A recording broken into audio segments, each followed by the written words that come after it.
you've invested your life in, and they've invested in you. And there's this thing called respect and honor. And it's something that can build over the years. Jill and I now have grandkids, and I'm in my 50s. She's in her 20s. Lots of big points there, honey.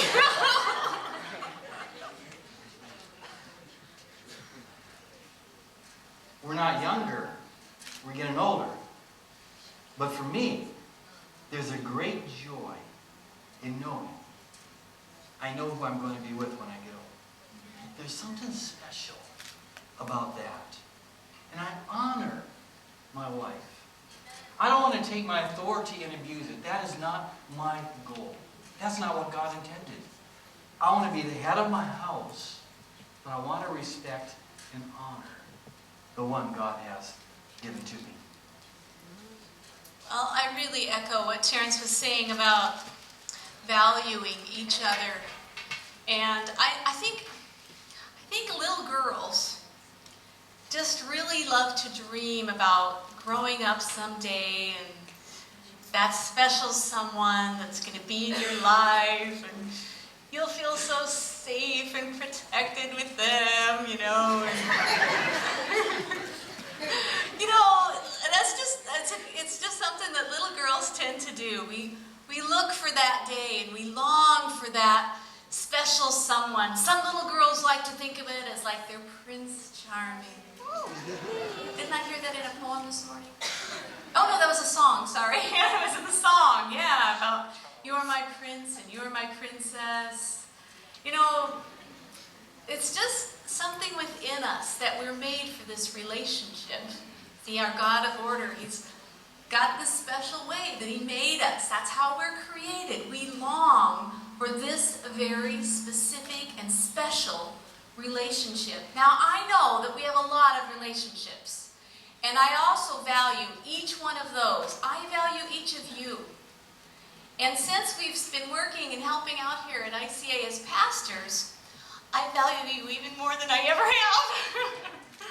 Because our relationship has grown to a new level.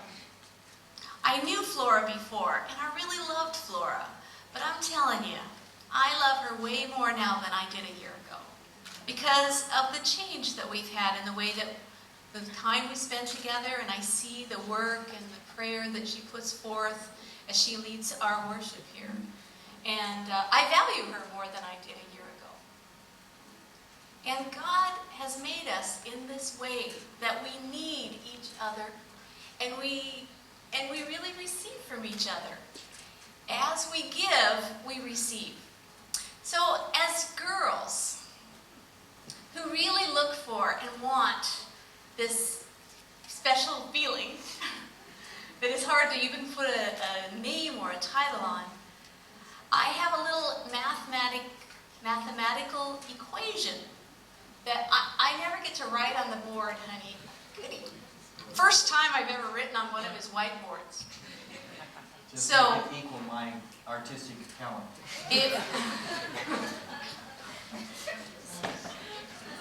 Have you ever put your debit card into an ATM machine? So you put your card in, and you get something out, right? You get money out. Well, if you put honor and value into a relationship, you're going to get something out. Now, if I wanted to keep money, I would not put my ATM card into the ATM, into the bancomat. I would hang on to it and keep it in my wallet if I did not want any money. But I would rather have money than my little debit card. So I put my debit card into the machine. Now, if you would like to not have any money, then don't put your card into the machine.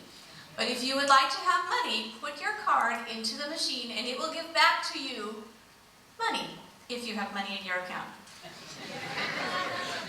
Small detail. If, girls, you long to have that special someone, you want him. Is that a marker? He's trying to get the marker. You have to put your arm around me, honey. Still my marker.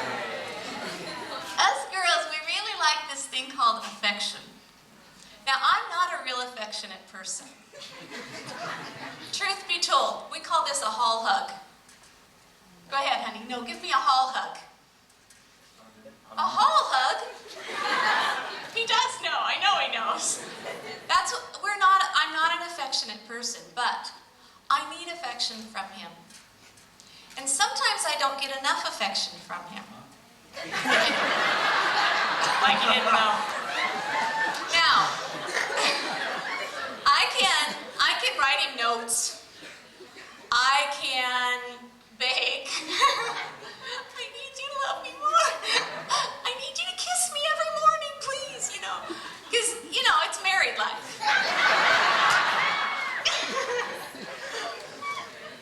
So it's just like putting my debit card into the ATM machine. I want something back, not money. I want love and affection from him. And if I honor him and respect him and value him, I get that currency back from him. It's an interesting equation, and it doesn't work the other way around. Okay?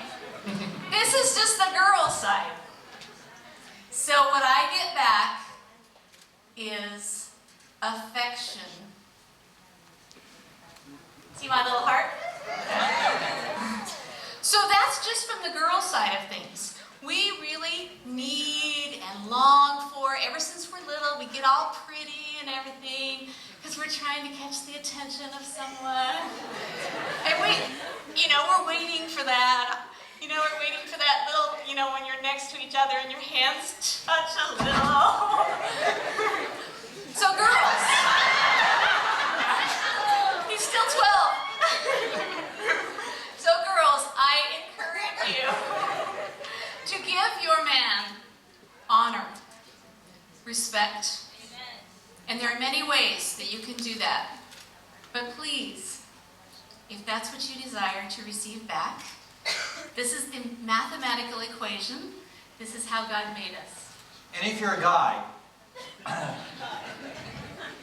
knowing that the gal really bases things on emotion a lot more than a guy does. We think logically. I think, okay, 2 + 2 = 4. That's my equation. That's why I do it. I do numbers. Just as well, why are we doing the numbers? Let's think about it. Who wants these numbers added? What's their life value? What did they have for dinner last week? As we start evaluating the equation, where I just want to count together and be done with it. They're emotional. We're more logical. We're more stoic in many ways. That's how God created us. There are certain things guys don't respond quickly to that a woman will.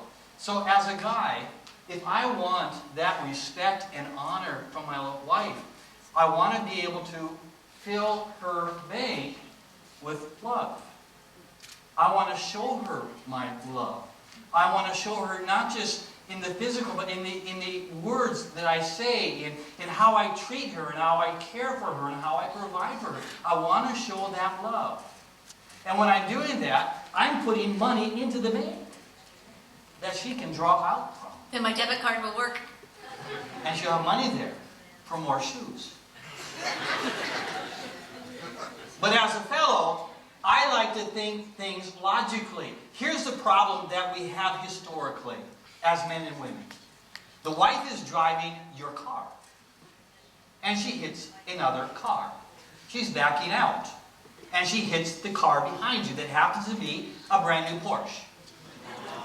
I have never done that. And I am so thankful. And she calls you on her cell phone, which wouldn't work for me because I don't have a cell phone.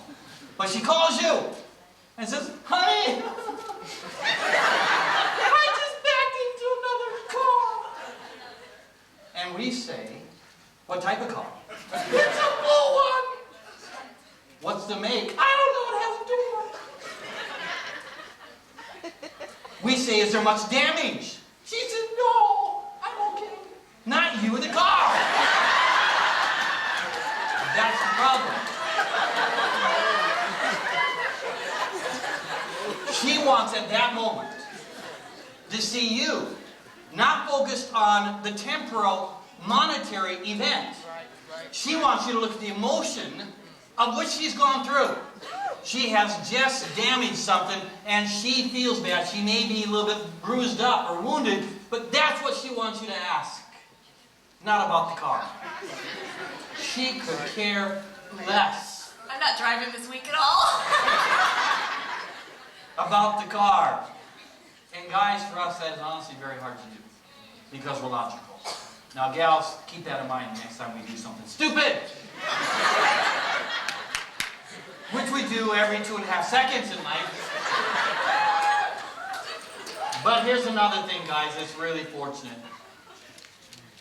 Gals are incredibly compassionate and forgiving, which really is good for us guys who make a lot of blunders. Why is this all important? And I'm going to conclude with this verse because I'll come back to it next week. Next week I'm going to have fun. I'm going to talk about why opposites attract. I'm going to talk about how conflict happens in relationship. And I'm going to look at a way to help you, if you're not married, really become compatible with the one you choose. And if you are married, help you understand why there may be conflict in that relationship. And we'll do it in a humorous way next week. But all this is for one reason. Ephesians 5:31.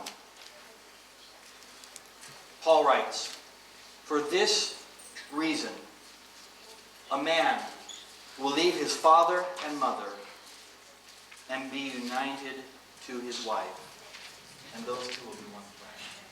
Why? Because God meant us to be together.